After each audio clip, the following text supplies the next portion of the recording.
This is how I am pretending I know how the world works today. There are moments when the world becomes aware of pretending.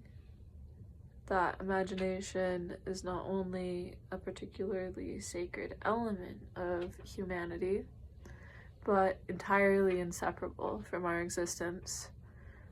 That pretending has no moral boundary, that pretending is a moth pretending to be a predator, or a militia pretending their own humans are more precious than the humans that they slaughter. Due to the different ways my body moves while typing versus scratching paper, I cannot pretend I am writing. I press buttons on my aging 2019 MacBook Air that I bought in my freshman year of college. Then the words appear upon the blank white section of screen in Microsoft Word, designed to look just like the paper that would print out if I were to print it. The diabetic cat I live with is hunting flies in my living room. She is small for a cat. Her white and orange back is shaved where she needs her twice daily insulin shots. My roommates and I pretend for her, what some call projecting, thinking we can empathize with her as a cat based on her body language. None of us are cat, none of us are diabetic yet. We keep her alive, so supposedly she is completely powerless. Or we are. She is loved so much, she gets those insulin shots at 6:30 a.m. and 6:30 p.m. every day, unless she goes into remission, or until the day she dies, and we sob after finding her peacefully curled up in some corner of the house, because somehow cats, despite being powerless, often know they are going to die, and they will find a place to do it, alone and away from everyone, so as not to be disturbed as they fade. The cat is a deceptively neat animal who poops in the same place every day and pretends feathers are prey, even though the feathers don't pretend to be prey. Neatness and organization are ruses. When things must happen in order, when there is a leader who has been preceded by many leaders past, who must keep their subjects satiated by their leading. Organization, as we often think of it, is mathematic on a grade school level. Grade school mathematics are very useful. Mathematics and science are perhaps the only real organization. There are procedures and guidelines that we often pretend must be followed. There are orders of operations in place. We pretend they must be followed because we made them up, and what we make up is very important.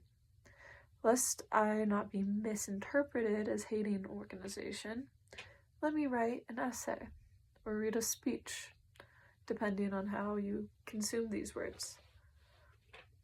Machines work because we pretended them into existence, same as we continually pretend new ways to arrange a house to potentially work more conveniently in our favor.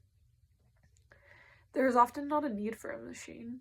You can juice an orange to completion the same way an orange juicing contraption can. That way, you will not have to do any maintenance on the orange juicing contraption. Simply wash your hands, wash the dishes, and unless you have aching, arthritic, palsied, paralyzed, or amputated hands, you and the orange juicing machine are one and the same. At the diner I work at, I often get asked, is the orange juice squeezed by hand? The orange juice is bought in bulk from Costco, and we charge $4.34 with tax per glass. I am an orange juice pouring machine. Kurt Vonnegut already made everyone a machine in his novel Breakfast of Champions. Kurt Vonnegut got me aroused about pretending. He was not pretending all that hard. He looked at the world from a little hole in the sky and made things up about everyone and pretended that they were robots and aliens. Sci-fi writers like to do that. Many of them are bad at it. not him. At least they have a sense of humor, though. Kurt Vonnegut pretended to be God. Now I get to do it because I'm pretending to be an author, and I'm pretending to have a psychic bond with the cat who I am mildly allergic to. I made up another version of myself to post pictures of on the internet. It's hard to know how similar she is to me, since I only know myself from the inside. I use her to try and understand myself from the outside.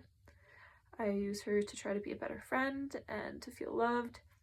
I use her to experiment with who her pretender could become. She can't pretend anything because I already pretended her. That is a rule I made up. I pretend her almost every day. I did not have to pretend very hard. Perhaps I did at first, but I have gained mastery at pretending she is me. Some people consider this a vital professional tactic, to pretend a separate self. Professionalism, similarly to religion, requires a great deal of imagination. Some call this faith. When I apply for jobs, I'm pretending I would like to go to work. In order to